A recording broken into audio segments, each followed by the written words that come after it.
Volerić. Gorana Bogdana. I mislim da je Ivan Herceg, jel da Ivan? Ja bih predložila Janka Popovića Volerića.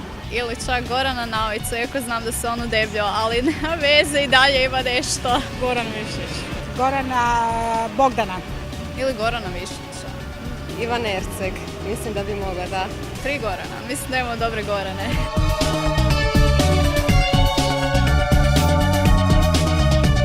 Treba biti naočit, snažan. Gentleman, šarmantan. Zgodan, lijep, mlad. Morao bi prvenstveno biti markantan. Taj neki glas i taj neki stav. Ima neku karizmu. Zgodan, šarmantan.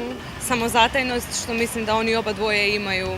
Recimo ti naši Gorani nisu sad neki ljepotani, ali su ono muškarci. Nema više. Ćao.